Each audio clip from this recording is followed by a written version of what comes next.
Hello guys, my name is Balkrishna Srivastav and welcome to Code with BK. So in this video, we write the code in C programming to find the length of a singly linked list.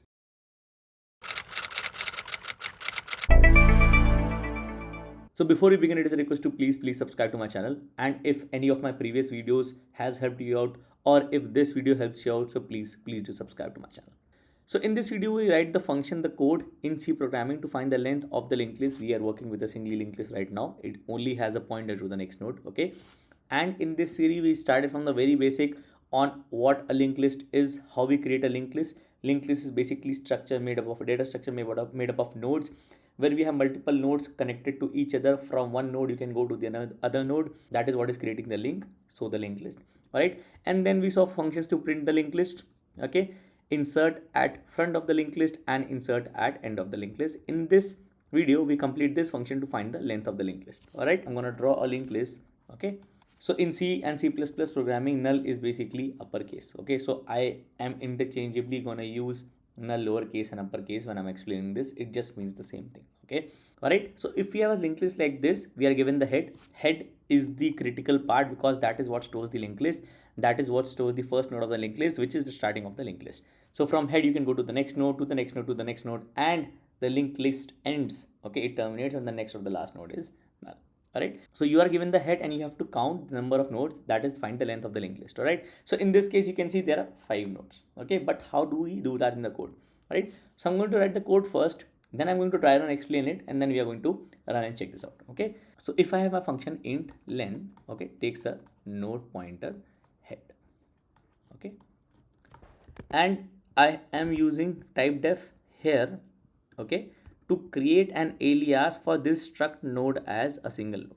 All right, that's why you don't have to write this struct underscore node everywhere. All right, okay, so this function will take the head of the linked list, of which you have to find a number of nodes, and it returns the number of nodes. Okay, I'm going to say int count is 0, basically the number of nodes which I'm going to eventually return.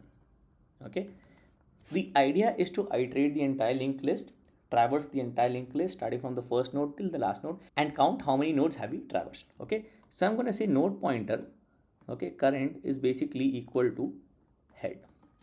I'll say while current is not equal to uppercase null, because the syntax is uppercase null, okay, I'm going to say count plus plus and current is current dot next.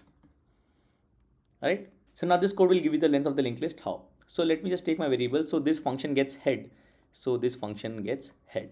Okay, when I'm passing head from my main in this code, when I pass a head, this function will get its own copy of the head, and I have explained this in very detail when I cover insert at end and insert at front.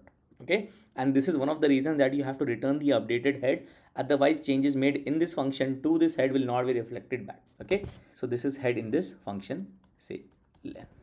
Okay, it is pointing to the first node, and we have variables count currently is 0, current is also equal to head. Okay, it is a node pointer. It means the value in the head variable is copied to the current variable, which essentially means current also point to that object where head is pointing to. So if head was null, current was null. If head is pointing to an object, current is also pointing to an object. So head is pointing here, so current also points here. Okay, and I'm using the word object in C programming, even though C is not an object-oriented programming language, because we usually refer struct values as struct objects as well in C programming. Okay, so current is pointing to head, count equal to 0, then we say this condition current not equal to null. Okay, this condition is true if current is equal to null, that it is not pointing to any node object. Okay, so this condition right now is true because current is pointing to head, so this is true. Okay, we say count plus plus, count becomes 1. Okay, then we say current equal to current dot next. This means whatever value is inside current dot next is gets copied to current. Current dot next basically is this.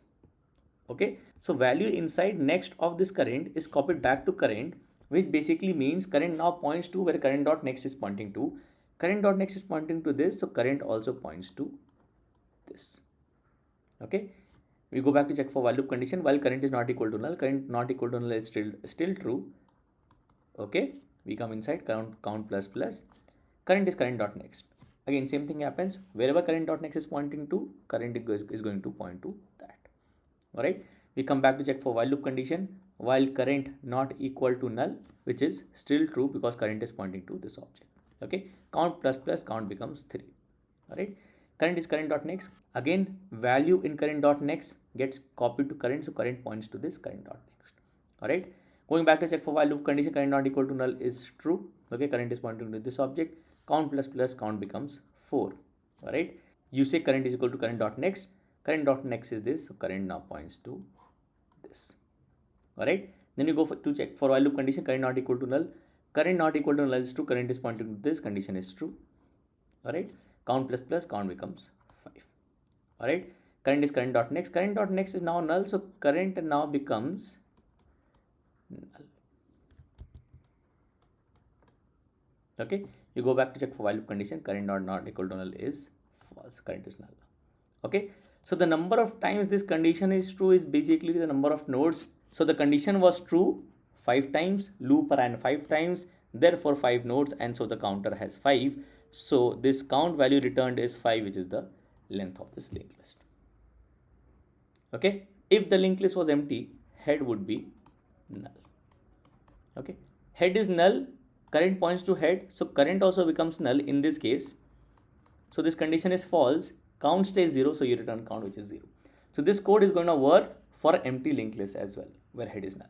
And that's why we say head of the first node of the linked list is very important, because if by mistake head comes here, okay, loop condition is true only 4 times, only counts 4 nodes. Okay, so make sure head always points to the first node in the linked list. Okay, let me just code and run and test this. Okay, and at a lot of places you'll also find this. This basically means the same thing. If the value in this variable, okay, which is a pointer, is not null, then this condition evaluates to true. Okay, else if the value in this variable, this pointer, is null, this condition evaluates to false. So this and this means the same thing. And at a lot of references, at a lot of places, you'll also find this. Okay, all right. So let me just now print the length as well. So when I'm printing the linked list, I'll also print the length. So let me just move this before print linked list, and before changing the line, after printing the linked list, I'm going to say len equal to %d \n. Okay, and we call this function len pass the head. Okay, right, the value in this head is not being changed in this function because we have a we have a current pointer equivalent to head, just as we have here in this length, right? This current pointer is changing, head stays where it is in the main. Okay, so in this case, calling len from the main will be the same as calling len from this print linked list function. Okay, just printing the length right after we print the linked list. Okay,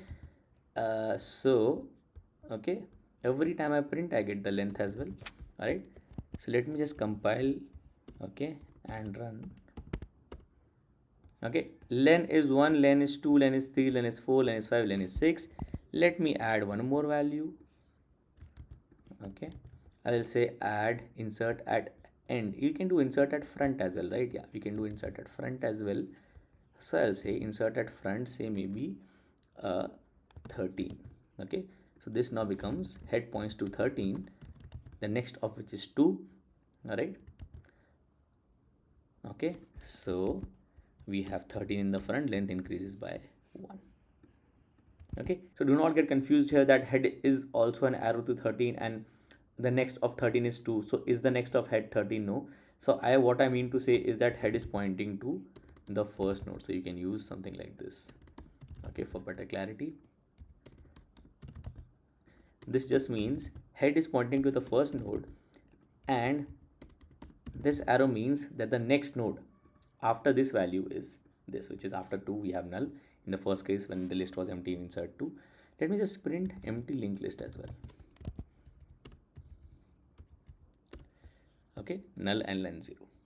Okay, then 1 2 3 4 5 6 7. Okay, so this is how you find the length of the linked list, and I hope this video was clear and helpful. If you have any doubts, there's a part you don't understand, please let me know in the comments. I always try to answer all your comments, and you can also let me know in the comments if there's a question you want to solve or if there's concept you want to discuss. So please like this video, subscribe to my channel, and thank you for watching.